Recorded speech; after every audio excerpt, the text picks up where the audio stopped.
si no estoy mal, sí, ingeniero, la del primer Listo, predio y la del segundo. listo. Es lo que estoy sin preocupar.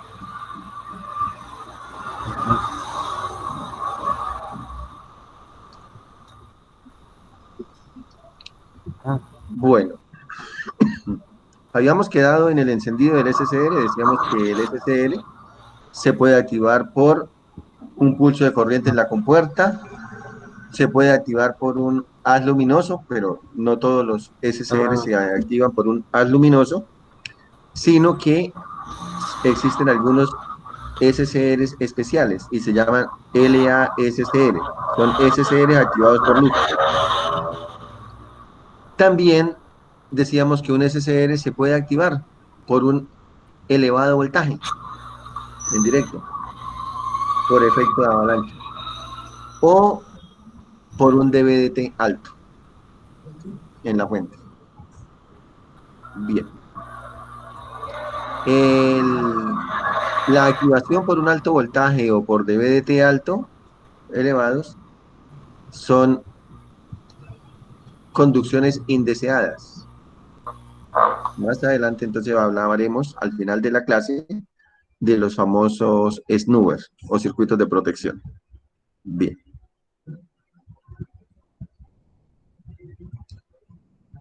El apagado del SSR ay, puede ocurrir de dos formas. Una forma es de manera natural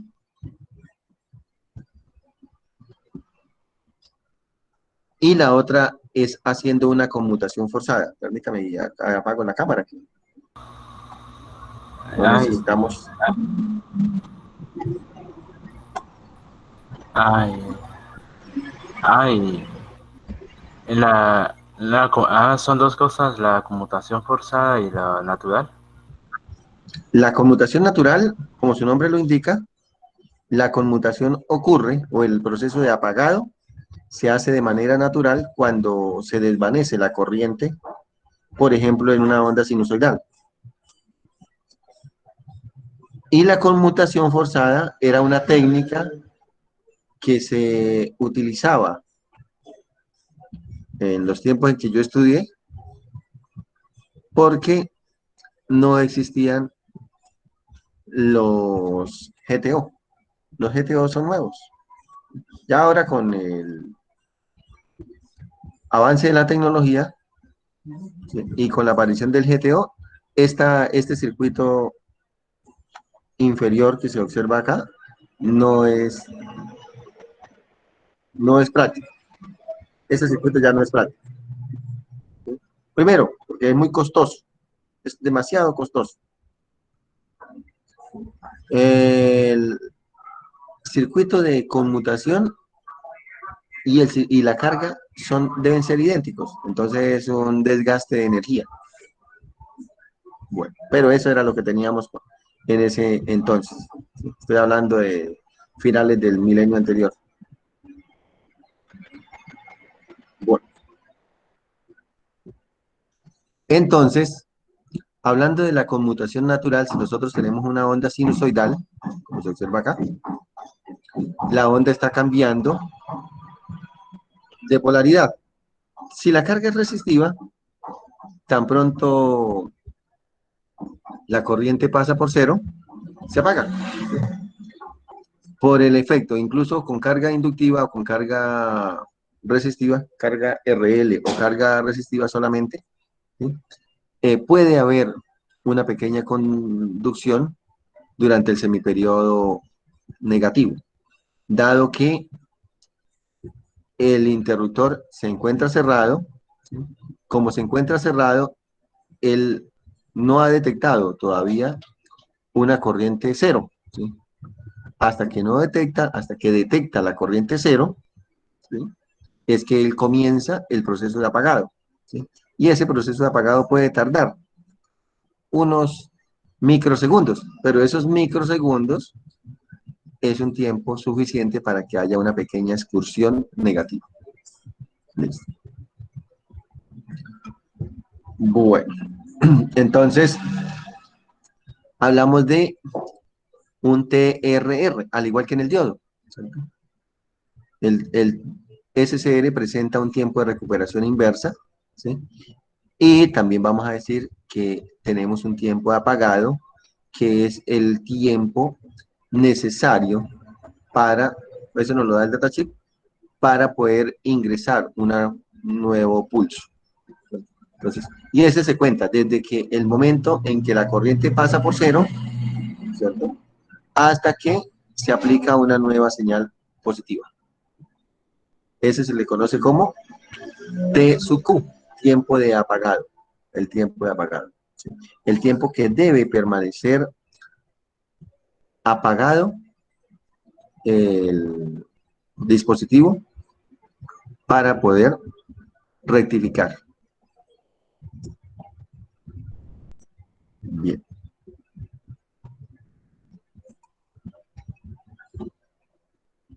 Continuamos con los circuitos de compuerta. El circuito de Profe, compuerta, sí señor, sí, sí, también habría que repasar sobre las condiciones del SCR, que la corriente de ánodo a cátodo tiene que ser mayor a, primero la corriente de IL, que es la corriente de enganche, y después a la corriente de mantenimiento, sí IH, señor, para que pueda sí, conducir el sí SCR. señor, sí señor, claro. Y Esos son requisitos de conducción. Esas son condiciones de conducción. Si no, no conduce. Que el voltaje ánodo cátodo sea mayor que BTM, ¿sí? Que la corriente ánodo cátodo sea mayor a IL, ¿sí? O en su defecto, que sea mayor a IH. Listo. Bien, decíamos que la compuerta del SCR o del trigger también es válido para los dos tiristores, ¿sí? Presenta un diodo de muy mala calidad. ¿Qué significa? Pues que el diodo en la unión compuerta cátodo, porque ya decíamos que hicimos el modelamiento, se observaba que hay una unión, eh, la unión de un diodo, ¿sí? NP, en la cual ese diodo que se encuentra acá en esta compuerta, entre la compuerta del cátodo, presenta un voltaje de ruptura inverso muy pequeño. Ese voltaje de ruptura inverso, estamos hablando de 8 a 10 voltios. En ese sentido, el fabricante establece ese BGK máximo para no dañarlo.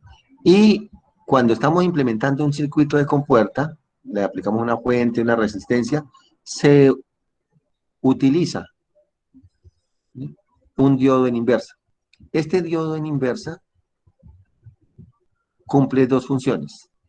Primera, si la fuente de voltaje de emisor, esa E, es una señal sinusoidal, rectifica la señal. Durante el semiperiodo negativo, el diodo se hace un corto y rectifica la señal, ¿cierto? Y segundo, evita, evita voltajes inversos superiores a los 8 voltios que soporta la compuerta en la compuerta. Esa es una función. Bien. Por otro lado, ¿sí? Es importante tener en cuenta los límites de operación confiable de cada tiristor, ¿sí? Entonces, aquí en este gráfico que tenemos acá, nos observamos, ya miramos, se llama región de trabajo seguro, ¿sí? Esa región de trabajo seguro está limitada por los intervalos de B a C, de C a D, de D a E, de E a F, de F a E, de G a H y de H a B, nuevamente. Entonces, ese es un loop. Esa área de trabajo seguro ¿no? Me representa el área, ¿sí? O el espacio donde yo puedo representar la línea de carga. Entonces la línea de carga la observamos acá, ¿sí? Viene de S2, S1, entonces traza aquí, pasa, llega hasta E, y esa línea la puedo desplazar la línea de carga hasta acá, ¿sí? Hasta que llegue y choque, digamos acá con esta línea de D a E. Esta línea de D a E se conoce como línea de máxima potencia. En este sentido, entonces decíamos, aquí necesitamos un voltaje mínimo, B mínimo, voltaje mínimo, y vamos creciendo con el voltaje de emisor. Vamos creciendo con un voltaje de emisor hasta llegar a un B máximo. B máximo, que soporta la compuerta. A veces le llamamos VG máximo. Pero cuando llegamos al VG máximo no quiere decir que ya hayamos llegado a la corriente máxima. Mire, estamos por acá. No podemos seguir creciendo en tensión, en voltaje, la fuente, incrementando la fuente de voltaje, porque se puede dañar el circuito por compuerta, de compuerta, por la compuerta. Nos movemos sobre la línea CD, mantenemos fijo el voltaje y variamos la corriente. ¿Cómo? A través de la resistencia. Para eso es este RG. Podemos variar la corriente. Incrementamos la corriente, ¿sí? Y llegamos al punto D. El punto D es el punto de máxima potencia, ¿sí? Entonces nos podemos venir desplazando por esta línea de máxima potencia hasta alcanzar la corriente máxima. Igualmente, si superamos la corriente máxima de compuerta, pues lógicamente se puede destruir el dispositivo por corriente de compuerta, ¿cierto? Nos movemos en esta línea de E a F, que es la línea de máxima corriente, ¿sí? Mantenemos la corriente constante, disminuimos el voltaje, la tensión. Y nos devolvemos, ¿sí? Por la línea F a G, en la cual vamos disminuyendo tanto corriente como voltaje hasta llegar a un punto, ¿cierto? ¿Sí? Donde tenemos una corriente mínima, ¿cierto? Al tener una corriente mínima, que es la IH, el tiristor se abre. Al abrirse, pues necesitamos otra vez el pulso de eje mínimo para generar una corriente de compuerta de activación. Y se repite el ciclo. Bien. En esta gráfica es importante notar que la potencia máxima no siempre o no necesariamente es B máximo por I máximo. Aquí podemos obtener, ojo, B máximo por una I que no es la potencia máxima. Aquí tenemos B máximo por otra I que me hace potencia máxima.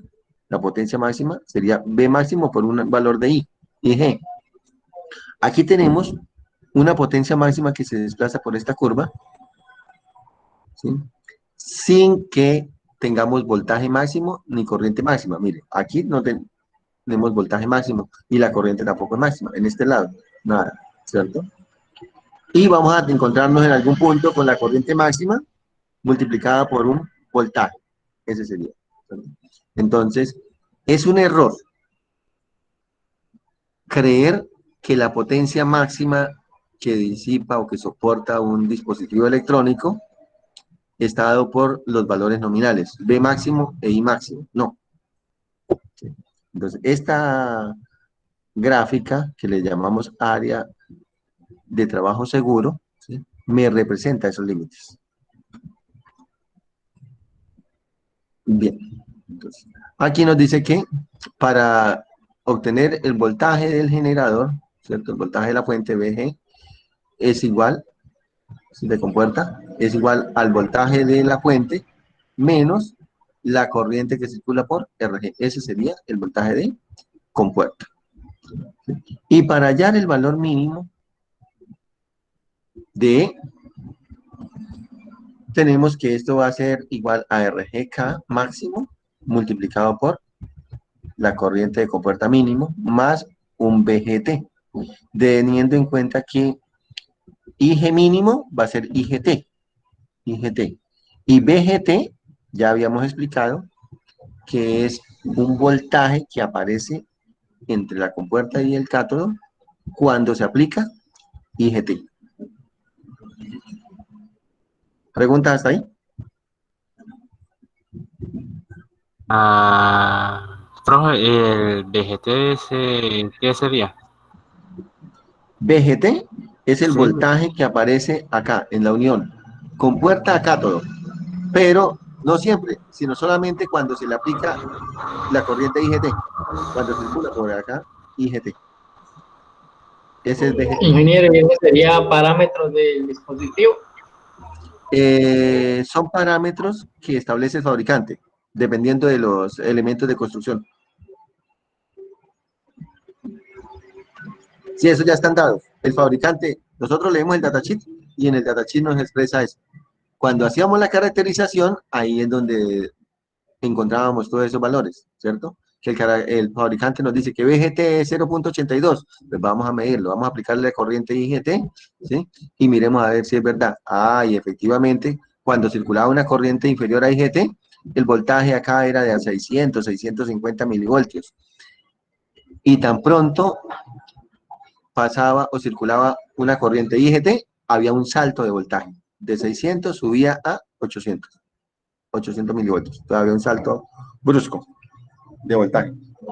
No muy alto, pero sí es un pequeño salto. Entonces, ese valor lo tenemos en cuenta acá, VGT. Bien. ¿Alguna otra pregunta?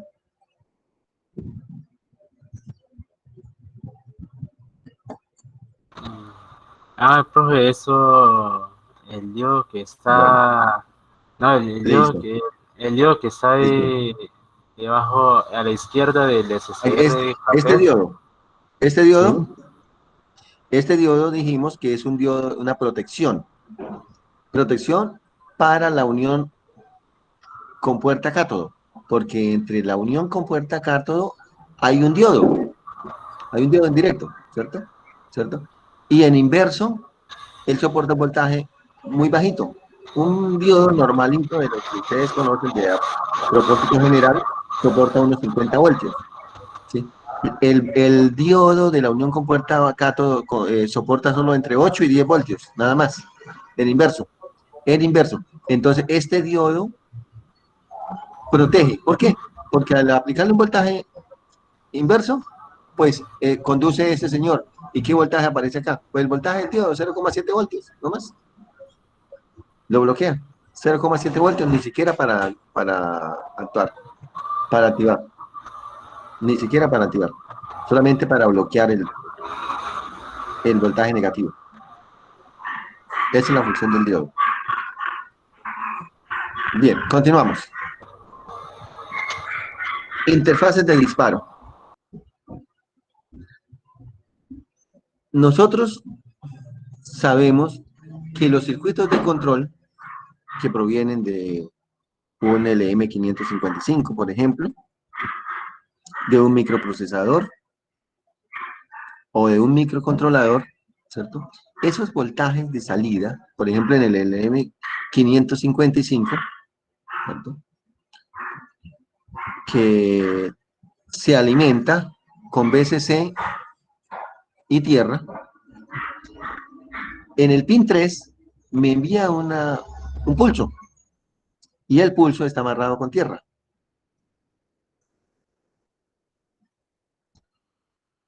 El voltaje de salida del pin 3 depende de la fuente de alimentación y está más o menos, varía entre 5 y 15 voltios. ¿Sí? El voltaje de salida de un microprocesador, por lo general, es 5 voltios. El voltaje de salida de un microcontrolador también es de 5 voltios. Entonces, esos voltajes de salida, vamos a decir que son voltajes pequeños. y corrientes pequeñas. El voltaje y la corriente que maneja los circuitos de control son voltajes pequeños. El voltaje de alimentación de la fuente de potencia, la fuente de poder, ¿cierto? Nosotros trabajamos con 120 voltios, con 208 voltios, ¿sí? Son señales trifásicas.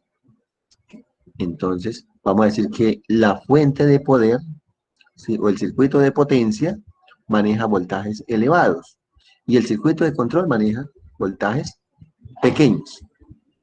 Eso por un lado. La otra es que cuando nosotros tenemos un rectificador, por ejemplo, ¿sí? Una matriz de interruptores, en la matriz de interruptores, ¿cuántos interruptores manejamos en una matriz, en un convertidor CACD? ¿Dos? Oh, Podría ser. 4 ingenieros. Cuatro interruptores. 4 interruptores. 2 o 4 interruptores. Podría ser 2 o 4, ¿cierto? Pero si utilizamos 2 interruptores, pues necesitamos una fuente doble o una fuente dual, ¿cierto? En una fuente sencilla necesitamos 4 interruptores. Esos 4 interruptores están ordenados de tal forma que hay dos interruptores superiores y 2 interruptores inferiores. ¿Qué significa? Que los interruptores superiores están conectados, digamos, arriba, el ánodo al positivo, ¿cierto? Y el cátodo, los 2 cátodos, están conectados abajo a la Tierra, a la fase de la Tierra. Bien. Entonces, por lo general, esos interruptores trabajan en H, ¿cierto? ¿Qué hace? Se genera un puente H, lo que nosotros llamamos un puente H, porque trabajan de este lado hacia acá, ¿sí? O viene de aquí hacia allá, ¿cierto? Van a trabajar en diagonal, en diagonal. El interruptor superior izquierdo con el interruptor inferior derecho y el interruptor inferior izquierdo con el interruptor superior derecho, ¿cierto? Se sincronizan. Entonces, cuando se conecta el interruptor inferior derecho, ¿sí? Que se conecta aquí al negativo, ahora sí estoy haciendo una referencia acá, el negativo, y aquí estamos hablando del positivo, ¿cierto? Entonces, este señor acá, el interruptor superior izquierdo con el interruptor inferior derecho, yo debo activarlos con un mismo pulso, ¿cierto? Que sale del circuito de control. Pero si los envío directo, ¿sí? Se va a unir este cátodo de acá, el cátodo de acá, con el cátodo de acá abajo. Entonces voy a hacer corto acá en el circuito.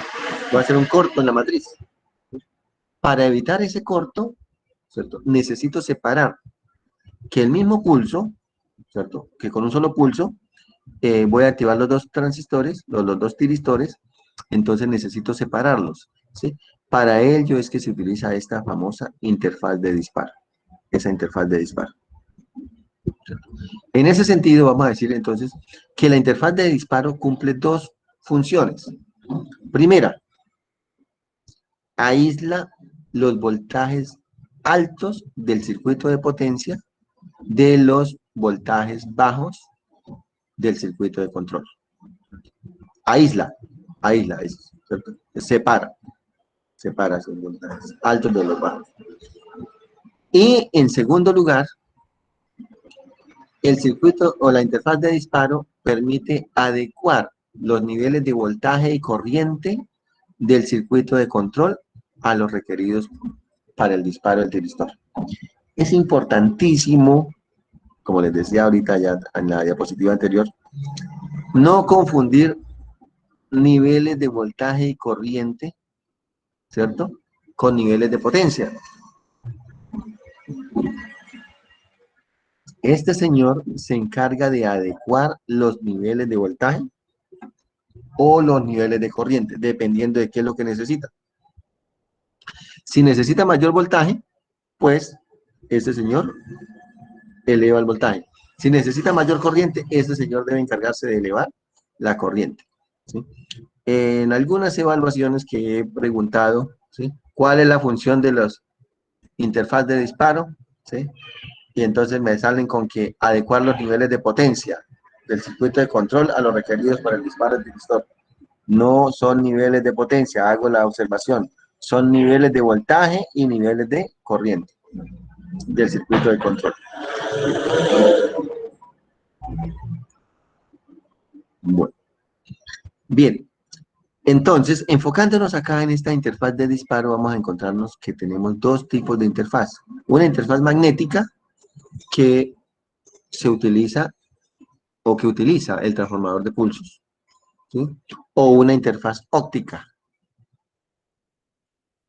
el cual utiliza los famosos optoacopladores.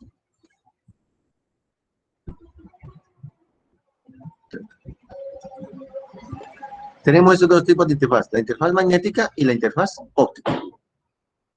En algunas aplicaciones no es necesario utilizar la interfaz, porque, por ejemplo, no necesitamos sino un solo interruptor. Pues no se hace falta, no hace falta agregarles ese circuito, teniendo en cuenta que cualquier elemento que se le agregue al sistema, pues va a repercutir en pérdidas de potencia. Es un consumo de energía. Entonces, si no es necesario, no debe utilizarse. Entonces, en ese sentido nos dice que algunos circuitos, como el regulador de luz incandescente, que se conoce con el nombre de dimmer, se utiliza un elemento de control llamado DIAC. Ya hablamos del que es un DIAC, ¿sí?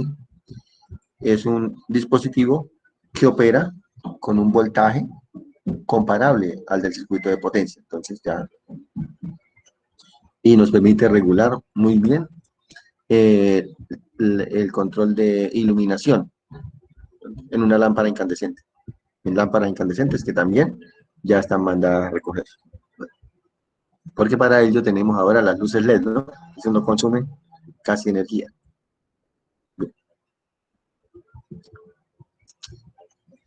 Bien. Iniciamos con la interfaz magnética o el transformador de pulsos. En un principio uno creería que utilizar un transformador de pulsos consiste en conectar el circuito de control, aquí en el circuito de control, el primario, el transformador de pulsos, y que el transformador de pulsos, ¿cierto? Por arte de magia, le entregue la fuente de corriente, la corriente y el voltaje necesarios para activar el tiristor. Pero en la práctica no es así. En la práctica, ¿sí? Si nosotros le conectamos el transformador de pulsos al circuito de control, ya dijimos que el circuito de control no tiene capacidad de entregar corriente.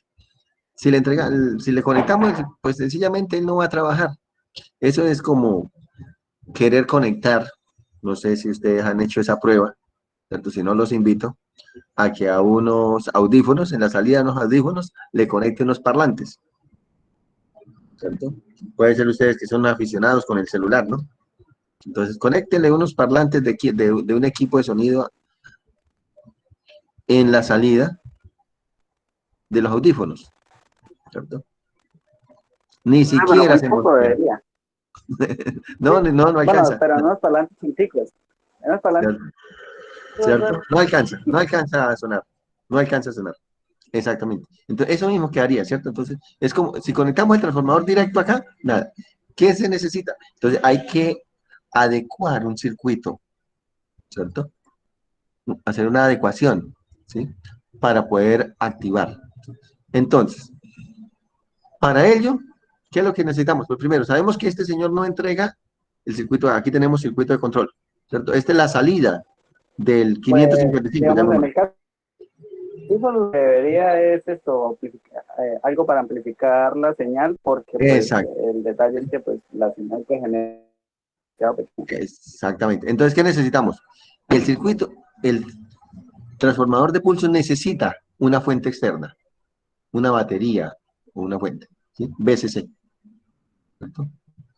Teniendo ese VCC, le vamos entonces a conectar acá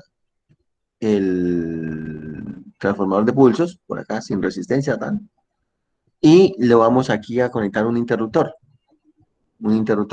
¿Sí? Este interruptor pues, se puede representar con un transistor, puede ser BJT o un MOSFET. Este transistor, insisto, es del circuito de control. Si usted quiere utilizar un BJT, bien puede hacerlo. Aquí lo pusimos un MOSFET, pero no necesariamente tiene que ser MOSFET. Bien, entonces, cuando el interruptor se cierra, ¿cierto? Por acá circula una corriente. Por acá viene la corriente, ¿cierto? Y esa corriente que circula por el primario se transfiere al secundario. Ese es el efecto, el modo de operación de un transformador, ¿cierto? Mientras haya corriente acá, vamos a tener corriente. Entonces, si circula una corriente por acá, para el primario, va a circular una corriente en el secundario.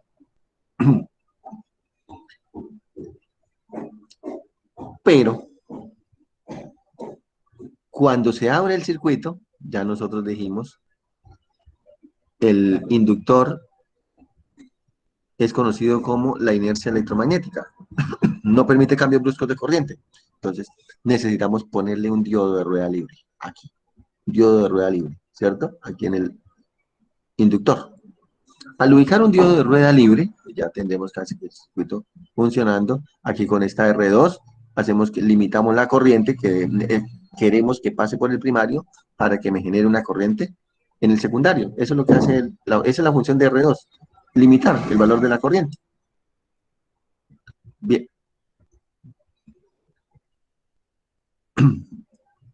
Pero, como a veces uno necesita que la corriente o el pulso se active y se desactive muy rápido, imagínense que el diodo, para poder desmagnetizar el transformador, el primario del transformador, pues necesita 20 milisegundos.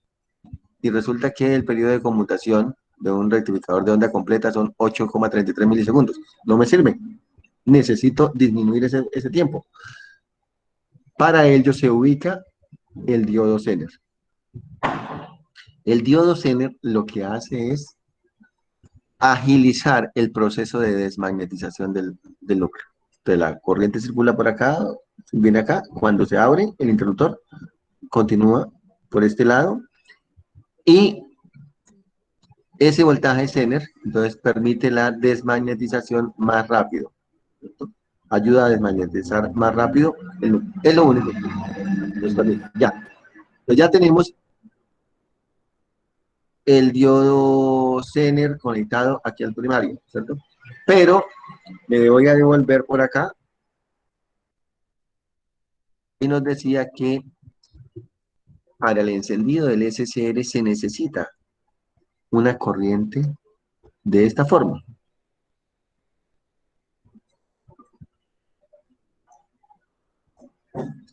Esta corriente se necesita para, primero, engañar al sistema, hacerle creer que va una corriente muy alta, ¿cierto? Y después se desvanece para estabilizarlo. Porque si nosotros aplicamos una corriente por acá, así, desde por acá va a comenzar entonces a el proceso de encendido, ¿sí? Entonces vamos a tener un tiempo muerto muy grande. Mientras que si acá el SCR comienza el proceso de encendido de por acá, entonces el tiempo muerto, T delay, perdón, va a ser muy pequeño. Esa es una ventaja de utilizar ese circuito. Entonces, se engaña al sistema, se le aplica una corriente de pico impulsiva y luego se estabiliza a la corriente de IGT.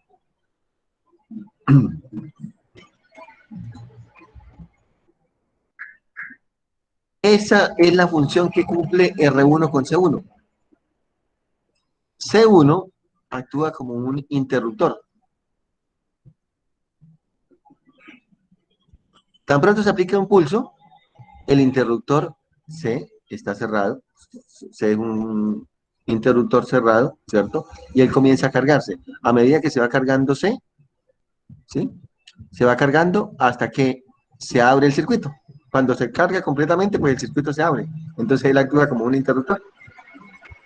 Ese capacitor actúa como un interruptor, ¿cierto? Entonces, si la función de C es actuar como un interruptor, pues entonces R1 queda conectado en paralelo con R2.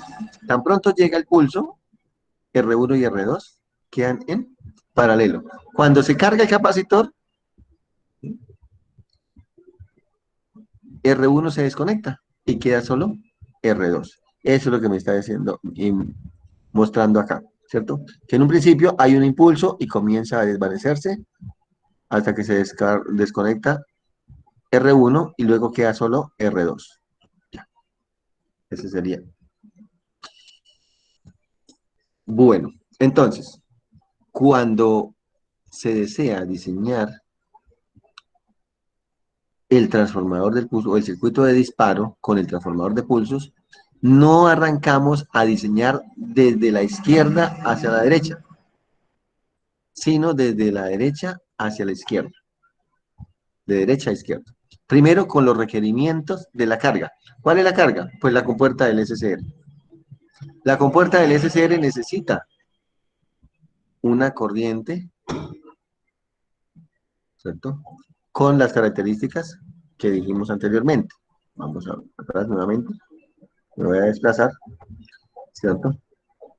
Una IGT con una corriente máxima. Esta corriente máxima es para engañar al sistema. Esta corriente máxima está entre 3 y 5 IGT.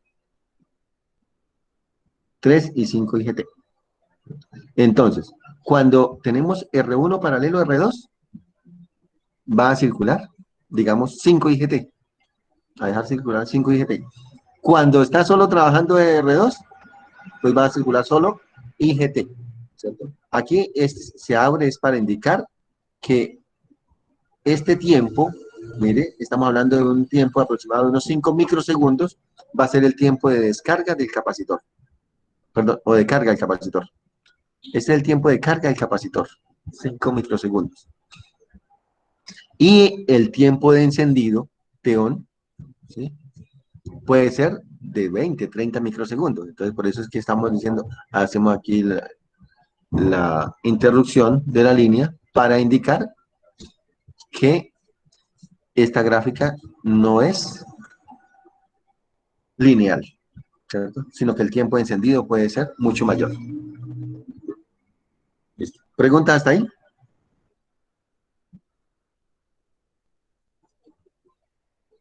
No genera ningún. Bueno, entonces, espera que si pongo esa gráfica acá, entonces está muy cargado ya. En la parte Bien. anterior, la función del capacitor era actuar como un interruptor. Actúa como un interruptor, sí, señor. Y profe, ¿para qué existe el D1? Porque cuando el Zener conduce de ánodo a cátodo no puede conducir corriente porque está D1 polarizado en inverso. Ah, excelente. Sí, señor. ¿Cierto? D1 está conectado aquí en inversa y DZ se conecta, él trabaja. Entonces, ¿qué es lo que pasa? Cuando viene la corriente por acá, si no existiera D1, por ejemplo, vamos a decir que a eliminar aquí D1, ¿cierto? Y tenemos solo DZ. Creo que ahí está eliminado D1, ¿cierto? No sé, está borrado. Listo.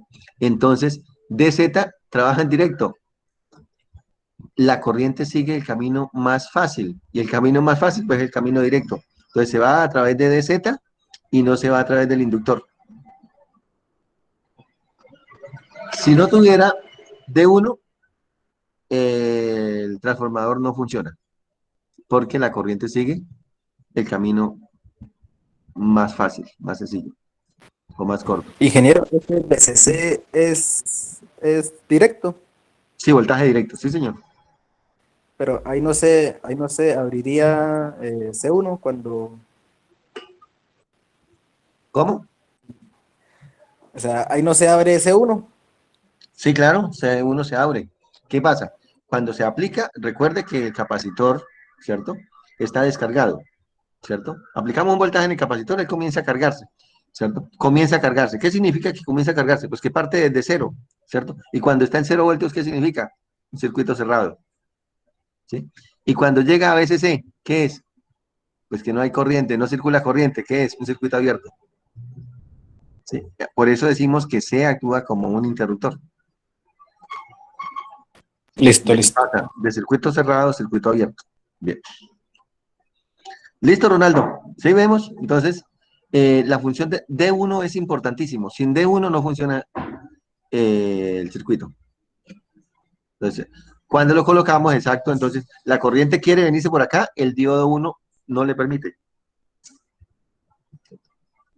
Debe venirse por aquí, debe viajar por este lado, ¿cierto? Cuando se abre este señor, entonces la corriente continúa, mire que sigue por acá, el diodo CN trabaja en inversa y regula. Listo. Bien, entonces decíamos, partimos de los requerimientos de acá, de la carga. La forma de onda de la corriente es muy similar a la que tenemos acá, ¿cierto? Entonces, nos venimos para acá. Necesitamos una IGT y 5 IGT. Esa es la corriente que debe pasar por acá, por D2, por este circuito. Entonces, esa sería la corriente del secundario. Recordemos que el transformador va a generar una corriente, ¿cierto? Está aquí, una corriente de pulso, y se carga y se descarga entre una corriente positiva y una corriente negativa. Entonces, por acá viene la corriente positiva, y cuando va a venir la corriente negativa, entonces, este señor, el diodo 2, me bloquea el paso de corriente. Bloquea el paso de corriente. ¿Sí? Recordemos que este señor se alimenta con un voltaje negativo, un positivo, perdón, pero por ley de Lenz, él invierte la polaridad acá. Entonces, él está invirtiendo. ¿Sí? El voltaje en el transformador, siempre, en el inductor, siempre va a ser voltaje AC. Voltaje AC. Entonces, aquí va a invertir la polaridad y el diodo me rectifica. El diodo rectifica la señal. Ese diodo 2 lo puedo colocar ahí donde está o aquí en paralelo a R3. Es lo mismo. Cumple la misma función. Cumplen exactamente la misma función. R3 es una resistencia que me va a permitir el desvío de una corriente, ¿cierto? ¿Para cuándo? Para el semiperiodo negativo. Eso es. Listo, ya tenemos la corriente del secundario, ¿cierto? Aquí tenemos IGT y 5 IGT. Dependiendo si el transformador de pulsos es un transformador elevador o reductor, ¿sí? Usted lo conecta, dependiendo de cómo lo necesite, ¿cierto? Porque existe una pequeña relación, de 1 a 2 o de 1 a 3, 1 a 5 máximo, ¿sí? Pero existe esa relación de transformación. Entonces, usted lo conecta si es elevador o reductor, de cómo lo necesite. Si necesita corriente alta en la salida o corriente alta en la entrada, ¿cierto? Entonces ahí mira. Bien. Dependiendo de la relación de transformación, pues usted ya sabe qué corriente necesita hacer pasar por acá. ¿Cierto? Necesita, digamos, 15 miliamperios de IGT. Pues sencillamente dice que la corriente del primario va a ser igual a VCC menos B de este señor, ¿cierto? Sobre R2, por ejemplo. Si solo funcionaría esta línea. Listo. Y así.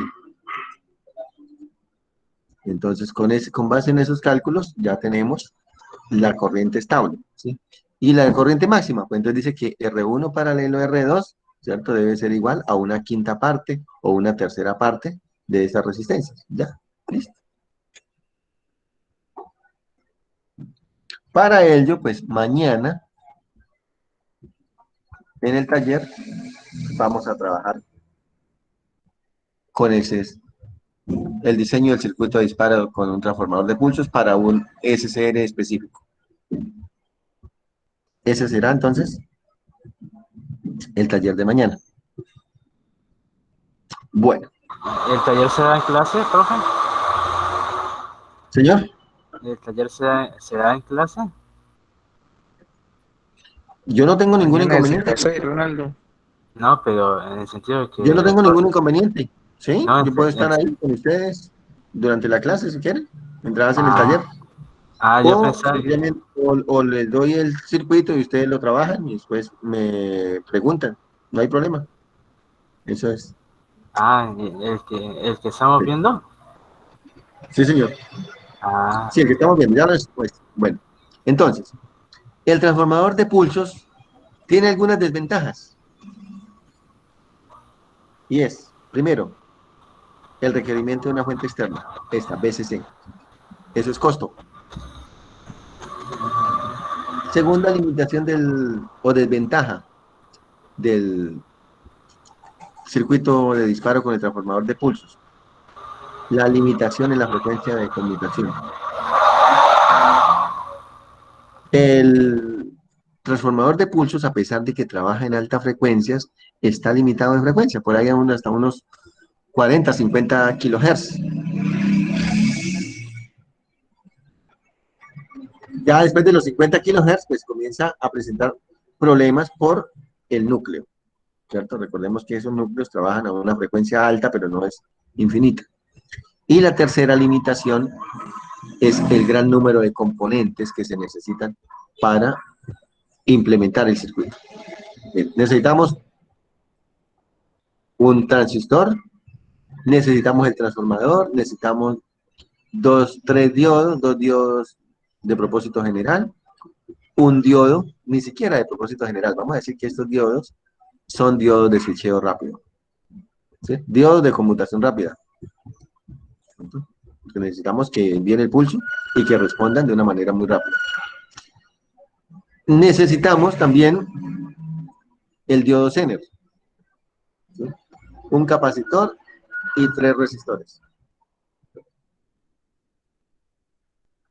Bueno, la ventaja y la principal ventaja por la cual se utilizan mucho los transformadores de pulso en la industria es por el alto nivel de aislamiento.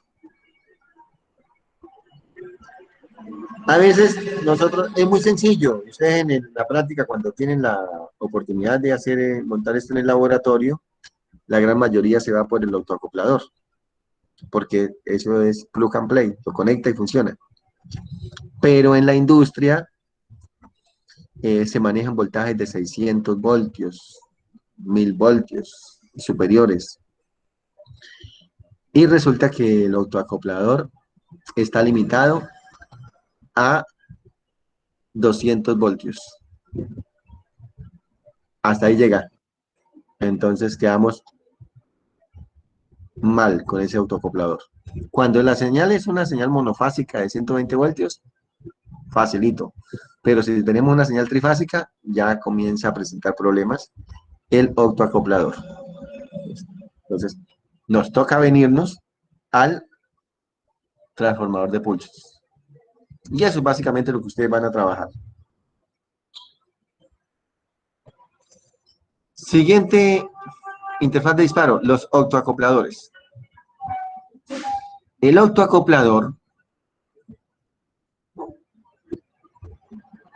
es un dispositivo electrónico, o sea, que utiliza semiconductores, porque el transformador no es un circuito, no es un dispositivo electrónico. ¿El transformador es un dispositivo qué? ¿Eléctrico? Eléctrico. Eléctrico. Es un dispositivo eléctrico. Este es un dispositivo electrónico. Es un circuito integrado. ¿Cierto? Porque utiliza semiconductores. Bien. Entonces, vamos a tener la entrada y la salida. ¿Sí? En la entrada siempre usted va a encontrar un fotodiodo. Un fotodiodo. El fotodiodo, como su nombre lo indica, pues el foto va a emitir luz. Aquí se le aplica el pulso, cuando se le hace el diseño, ¿sí? Se limita la corriente, lógicamente siempre debe haber una resistencia limitadora de corriente, ¿sí? Para no quemar el fotodiodo, ¿cierto? El fotodiodo, entonces se le aplica un pulso, tan pronto se aplica el pulso, él emite un haz luminoso, y ese haz luminoso viaja a través de una guía de ondas, ¿sí? Una guía de ondas interna, ¿cierto? Viaja hacia la compuerta de un octotría, octotría, u octo SCR, dependiendo de la aplicación, ¿sí? Un octo. ¿Qué significa octo? Que se activa por luz. Octo que se activa por luz. Entonces, este tría se va a activar por luz. Tan pronto se activa, ¿cierto? Pues este es un interruptor. Se cierra el interruptor. Aquí usted va a tener conectado el circuito, ¿sí? De compuerta. De compuerta. Veamos abajo cómo tenemos un circuito. ¿Cierto? Entonces, aquí, decíamos, en los pines 1 y 2 llega la señal del circuito de control. El octoacoplador, mire, la señal del circuito de control muere acá, y aquí, a través de un haz luminoso, le envía un pulso para que se active este otro interruptor. Y se cierra el interruptor. Y ese interruptor está cerrando esta malla. ¿Qué es? Esta resistencia que entra por R6, al cerrarse aquí, pasa por R4 y llega a la compuerta. Entonces me está generando un pulso de corriente que le inyecta a la compuerta. Esa corriente pues debe garantizar lo que es el IGT y tener mucho cuidado con no superar la corriente máxima. Entonces, para evaluar esa resistencia, el valor de la resistencia, pues vamos a asumir el voltaje pico sobre la corriente pico. ¿Qué es el voltaje pico? Pues de una onda sinusoidal, 170 voltios. La corriente pico, ¿sí?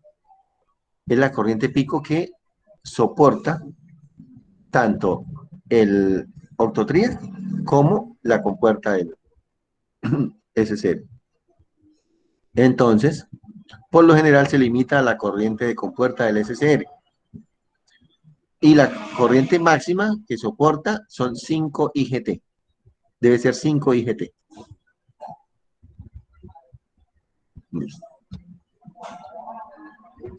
Bueno, entonces, ahí se observa, ya con eso se activa el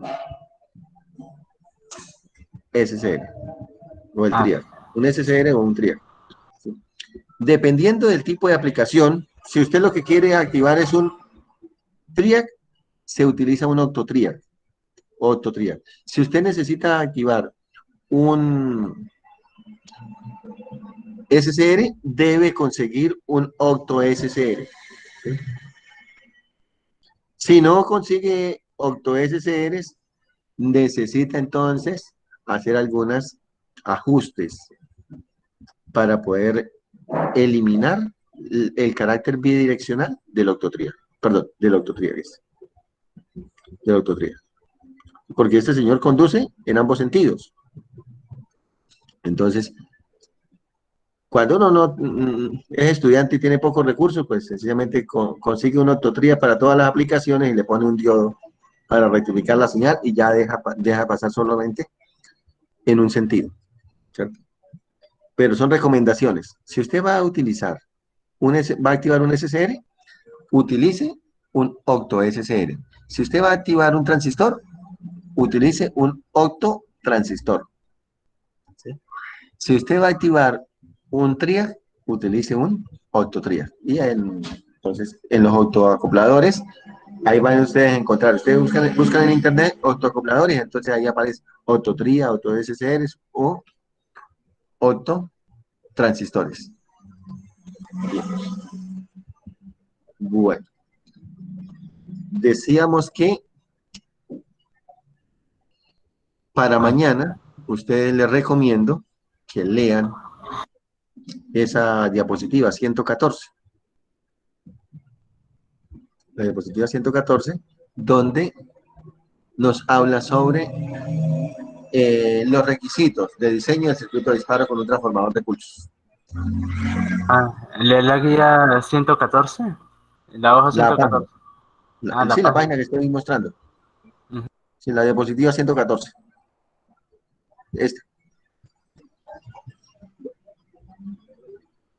Bien, pasamos a los circuitos de protección del SCR. Decíamos que cuando hablábamos de las características nominales, los parámetros nominales del SCR, iniciábamos con el de IDT y terminábamos con el de BDT. ¿Sí? Que el de IDT puede generar puntos calientes.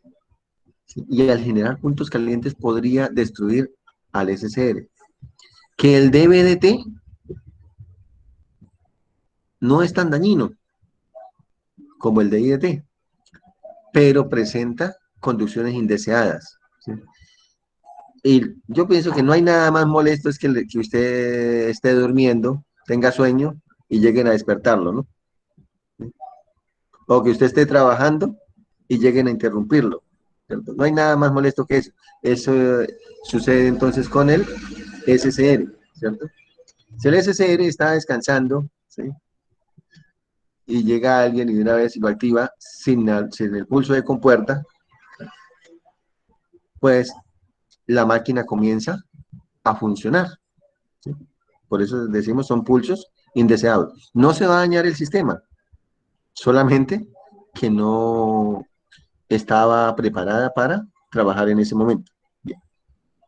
Entonces, para ello, los científicos, los investigadores se dieron la tarea de buscarle una solución, ¿sí? Porque es muy común que ocurra, ¿sí? De buscarle una solución. Y a esa solución le llamaron circuitos snoover. Snoover de voltaje y el snoover de corriente. El circuito snoover de voltaje, como su nombre lo indica, entonces está formado por un circuito RC en paralelo, ¿cierto? Al tiristor. ¿Sí? RC en paralelo al tiristor. Entonces vamos a tener aquí R en serie con un capacitor y este circuito va a estar en paralelo al tiristor. ¿Por qué? Porque se supone que el tiristor está inactivo, no está funcionando y deseamos que no funcione, ¿cierto? Para evitar que el circuito se active, pues entonces vamos a decir que si se cierra el interruptor, en el momento en que se cierra el interruptor va a haber un cambio brusco de voltaje y podría activar el SCR. ¿Cierto? Al activarse el interruptor y con el circuito snoover de voltaje, pues la corriente va a circular por este señor, por este camino, simplemente, y no tenemos inconvenientes de activar el SCR, no se activa el SCR. ¿Cierto? Para ello, pues decimos que la corriente que va a circular a través del circuito snoover, IS, va a ser igual a ¿qué? Al voltaje de la fuente sobre R'. ¿Cierto? Y como se está cargando el capacitor, al cargarse el capacitor, entonces comienza una corriente máxima y comienza a disminuir. Y S es igual a B sobre R' por E a la menos T sobre R' CS. ¿De dónde R'? Pues va a ser la suma de RC más RS.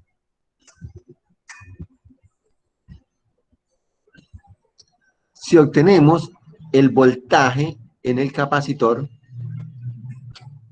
B sub C es igual a 1 sobre C por la integral de I de T, que va a ser igual a B por 1 menos E a la menos T sobre tau.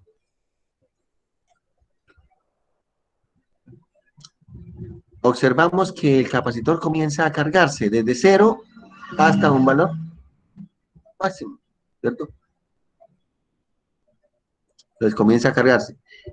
Pero para que el cumpla con la función que queremos que realice, que es no permitir la activación por alto de BDT, entonces él debe limitar, ¿cierto? Ese de BDT. Pues derivamos voltaje del capacitor con respecto al tiempo. Derivamos. Y nos dice que la derivada de B con respecto a T va a ser igual a B por, ¿cierto? 1, 0, la derivada es 0, y B por E a la menos T sobre tau, entonces daría menos B por E a la menos T sobre tau. Entonces derivamos, nos quedaría B por E a la menos T sobre tau sobre por la derivada interna, que es 1 sobre tau. B sobre tau por E a la menos T sobre tau. En T igual a 0, ¿sí? Ocurriría el valor máximo. ¿Sí? E a la menos T sobre tau es 1, y nos queda que de B sub C de T es igual a B sobre RC, R'CS. Despejamos el valor de CS.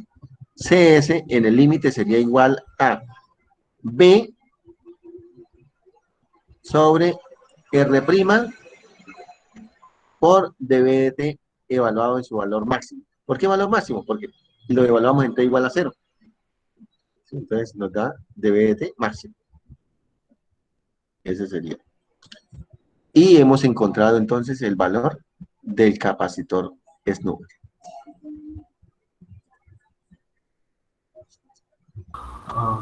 Hay que proteger del DVT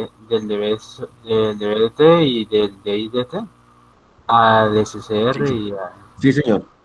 Por ahora estamos protegiendo contra DVDT. Por ahora contra DVDT. Después hablaremos del DIDT. ¿Cierto? Ahora, este análisis es válido si la carga es altamente resistiva. ¿Qué significa? Que el LC es muy pequeño. Cuando el LC es grande, la resistencia, ¿sí? Por ejemplo, aquí tenemos un motor, la resistencia del motor y la inductancia del motor es grande, entonces ya se hace necesario y se puede demostrar que aplicando la BLAS, ¿sí? El valor de CS nos queda como B cuadrado sobre L sub C por dB sub C de T máximo. Mire que cuando ya para L grande, R sub C no interfiere, no interviene. En el R' interviene solamente cuando L sub C es muy pequeño, cuando la carga es altamente resistiva. Cuando la carga es altamente inductiva, entonces el valor del capacitor se obtiene como B cuadrado sobre L sub C por dB sub C de T máximo. Y aquí como recomendación nos dicen, bueno, tenga en cuenta que RS lo que hace es limitar la corriente de descarga SS. Por eso no se evalúa acá, no se halló, ¿cierto? Entonces, pero a manera de recomendación, tenga en cuenta que cuando se utiliza un circuito snoover de voltaje, mantenga estos rangos, conserve estos rangos. C sub S debe estar entre 100 nanofaradios y 1 microfaradio. RS debe estar entre 10 y 100 ohmios. Entonces son recomendaciones para tener en cuenta cuando ustedes estén diseñando el circuito snoover. De pronto cuando estén trabajando en el campo laboral.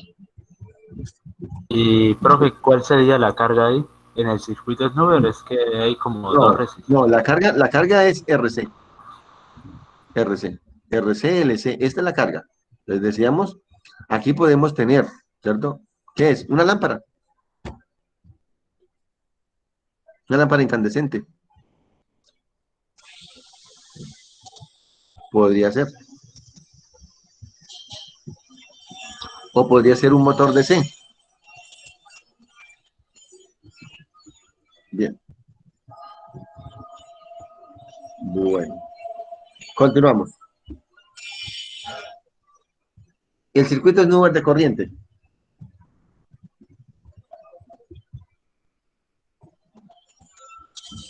Como mencionamos anteriormente,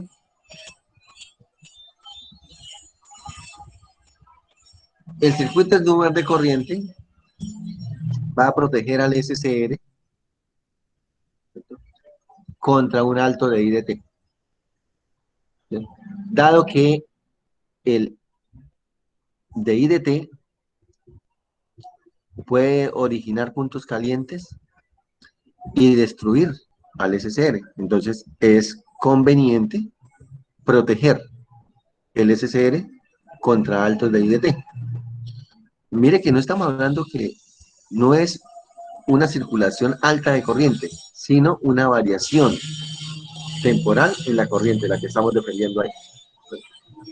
Bueno. Entonces, partimos primero analizando el circuito snoover de corriente sin el circuito snoover de voltaje. Solo, independiente.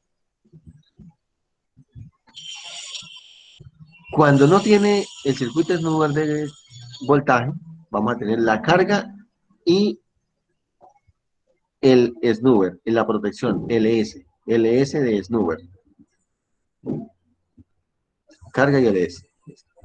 Entonces nos dice que la corriente, se supone que el interruptor está cerrado, el SCR lo voy a activar, ¿sí?, para que pueda circular una corriente, porque si no lo activo no circula ninguna corriente. Entonces se va a activar el SCR. Al activar el SCR va a circular una corriente a través de la fuente. Esa corriente está dada por B sobre RC por 1 menos E a la menos T sobre tau.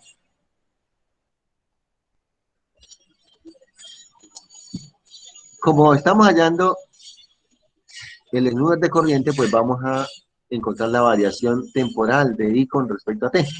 De I de T va a ser igual a B sobre LS por I a la menos T sobre tau. ¿Sí? Entonces decía B sobre RC por tau, que es B sobre tau, que es LS por RC. Entonces, el RC y el RC se cancelan. Nos queda entonces B sobre LS por I a la menos T sobre tau, ¿sí?, que va a ser igual a B, una corriente máxima multiplicando a RC sobre LS por E a la menos T sobre tau. Despejamos LS de aquí, estos dos. LS va a ser igual en el límite a B sobre DIDT máximo. Sobre DIDT máximo. Entonces decimos que LS debe ser mayor o igual a B sobre el DIDT máximo.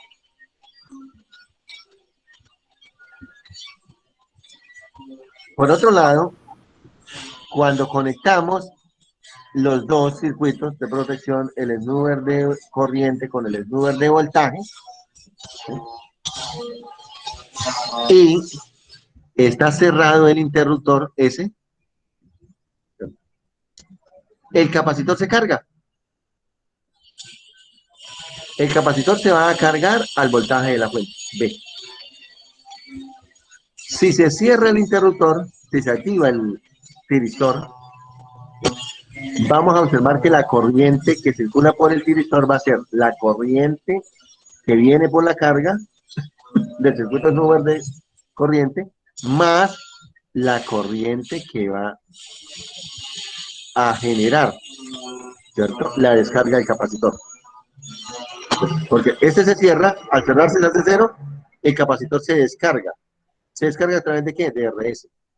Entonces vamos a tener dos corrientes, la corriente que viene de la fuente y la corriente que viene del capacitor. Y M va a ser igual a B sobre RC, la corriente de la fuente, más B sobre RS, que es la corriente del capacitor, la descarga del capacitor.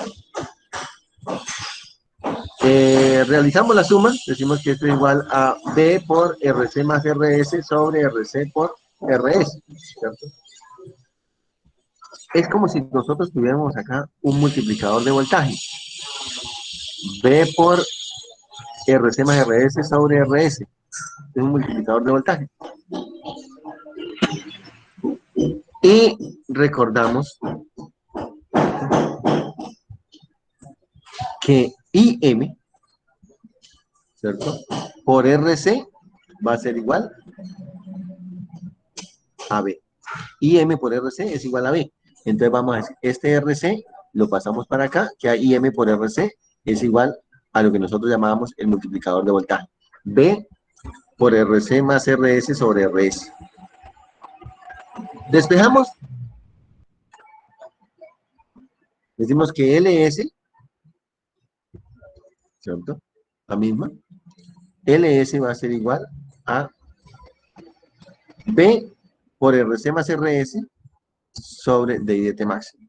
Entonces, para el circuito Snuber de voltaje y de corriente, cuando tenemos los dos, el valor de LS se obtiene de esta forma. B por RC más RS sobre RS por, perdón, sobre DI dt máximo. Teniendo en cuenta que el DI dt es el valor que me establece el fabricante.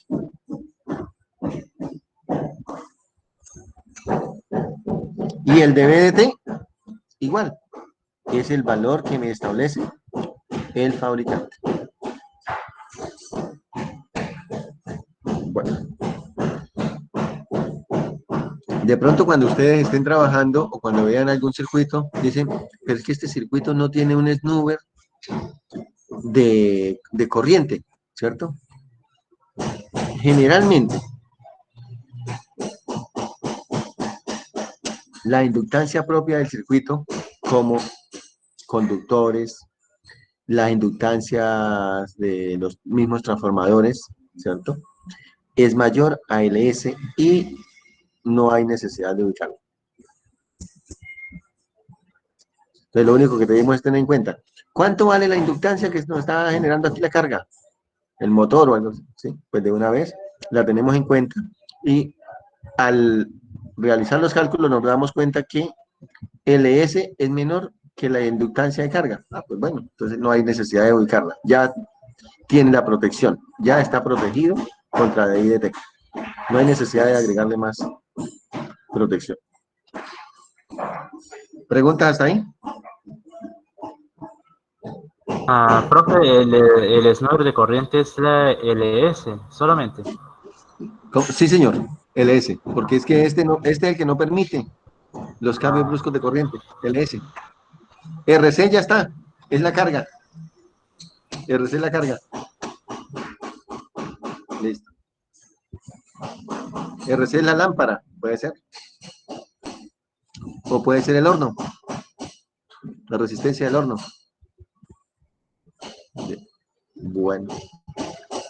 Listo, jóvenes. Eso es lo que tenía preparado para hoy. Para no avanzar tanto y que vayamos despacio y asimilando bien los conceptos, dejamos para la siguiente clase los circuitos de disparo del SCR, ¿sí?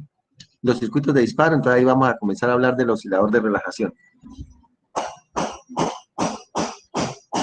Entonces, y la próxima semana, pues, con el favor de Dios, yo creo que alcanzamos a terminar la unidad 2. Bueno, ingeniero, gracias. ¿Sí, no? ¿Pregunta?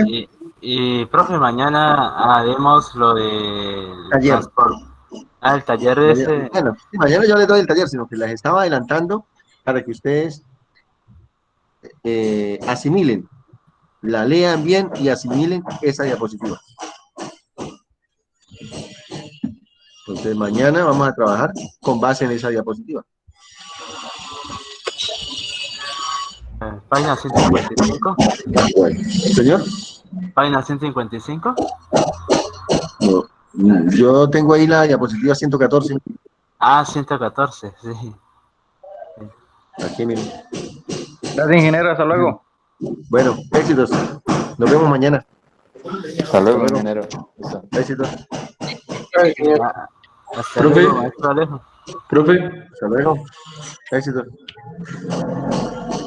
profe, Sí, profe, disculpe esto, hacerle una pregunta hasta ahora. No es sobre el tema, sino sobre el laboratorio de ayer. ¿qué pasó? Esto, para el diseño del filtro de entrada, profe, Sí, señor. quería preguntar. Esto no, o sea, no sé muy bien cómo hacerlo, qué ecuaciones utilizar, dónde mirar eso. Listo, permítame.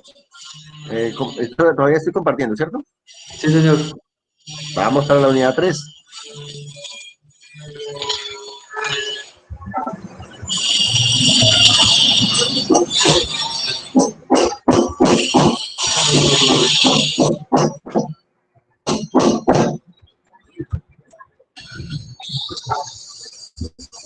Entonces, aquí nos decía filtros de AC y de DC. Entonces, en el filtro de AC, decimos, lo vamos a ubicar acá en la entrada. Y el filtro de DC lo vamos a ubicar en la salida, ¿cierto? Entonces, aquí tenemos, ya trabajamos ayer el de DC, ¿sí?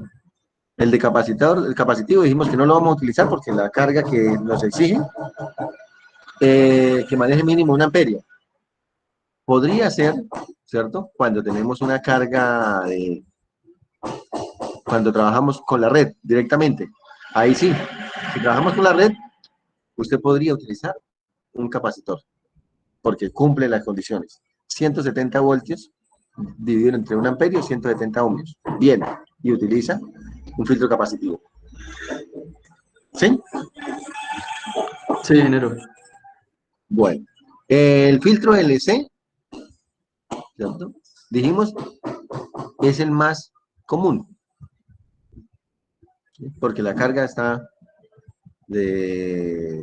por encima de los 10 ohmios y menor a 150 ohmios. También creo que ahí no tuvimos problemas, ya ustedes lo trabajaron, ¿cierto? Sí, ingeniero, ese lo trabajamos ayer. Exacto. Ahora el filtro de AC, mire, ¿qué es lo que usted necesita hacer? Primero, sintonizar L3, C3, ¿cierto?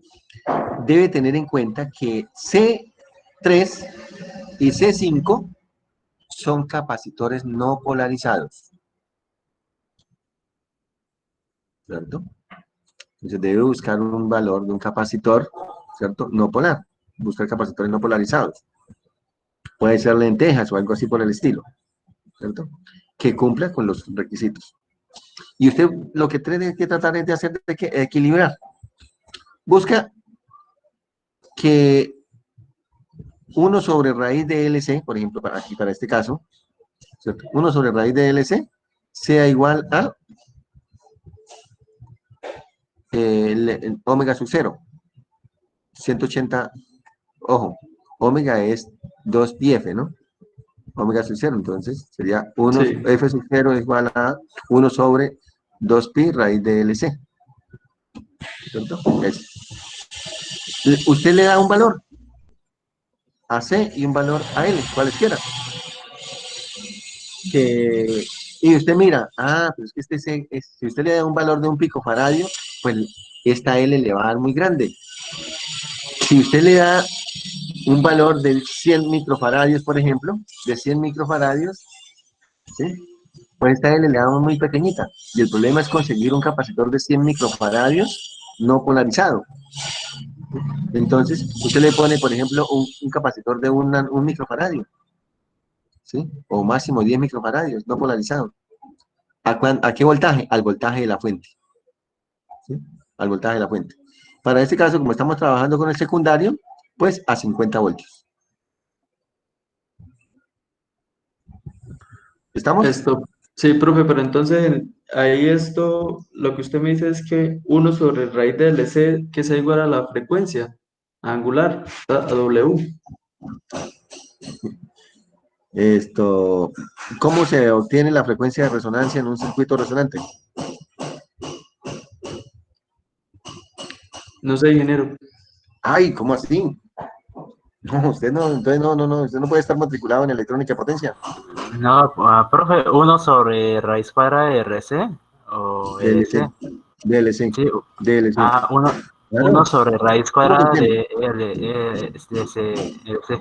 Exacto. ¿Cómo se obtiene? Pues usted iguale, ojo, iguale la magnitud de XL, que es omega L, igualela con la magnitud de 1/omega C. ¿Sí? Ah, ok. Omega L igual a 1/omega C. Igual era, claro, ahí rapidito para que no se mate la cabeza. Sí, pues es que esas fórmulas a mí me queda muy difícil aprendérmelas. Háganlas así. Omega L igual a 1/omega C. El omega que está aquí en el denominador pasa para el otro lado, ¿cierto? Queda omega por omega, omega cuadrado, y la L que está aquí en el numerador pasa aquí al denominador. Omega cuadrado es igual a 1/LC, ¿cierto? Entonces, a eso se llama omega sub 0. Omega sub 0 es igual a 1/raíz de LC. 1/raíz de LC. Ah, sí, Ya ingeniero, hice ya el. le comprendo. Ya. ¿Sí? Listo, circuitos sintonizados. Exacto. La frecuencia de sintonización de un filtro. Listo. Ya, con eso. Y lo mismo para este. Entonces, ¿qué es lo que hace? Entonces, aquí nos dice lo mismo. ¿Cierto? Mire que para hallar, entonces, tiene que tener en cuenta el quinto armónico, ¿cierto? Igualito. ¿Cierto? Entonces, ¿qué tiene que hacer? Leer esta diapositiva. Listo, ingeniero. Leerla. ¿Listo? Sí, Bien. y la sumatoria es como expansión Claro, de Fourier. exacto, con base en el THD. Exacto, aquí ya con base en el THD. Y el THD, pues dijimos, lo vamos a obtener del 2%. El 2%, ingeniero. 2%, sí, señor. Listo. Listo. Bueno, Gracias, ingeniero. no, de nada. Ahí estamos. Bien. ¿Alguien más? En el circuito con capacitor, profe. Claro. No, en el circuito con inductores. Uno busca una Malvina, pero aunque sí es Del verdad. filtro inductivo. El Sí, filtro inductivo es el criterio, ¿sí? L sobre R es mucho mayor que T sub D, no más. Ese es el criterio, nada más. Por eso no, o sea, es tan sencillo que no lo pusimos ahí. Pero lo podríamos poner, filtro inductivo. ¿Sí? Porque eso lo hemos manejado ya desde la unidad 2. Desde la unidad, sí, la unidad 1 incluso. Listo. Bueno, jóvenes, entonces nos vemos mañana en el taller. Los dejo. Hasta luego. hasta luego, maestro Alejo. Hasta luego. Los Hasta dejo. luego, ingeniero.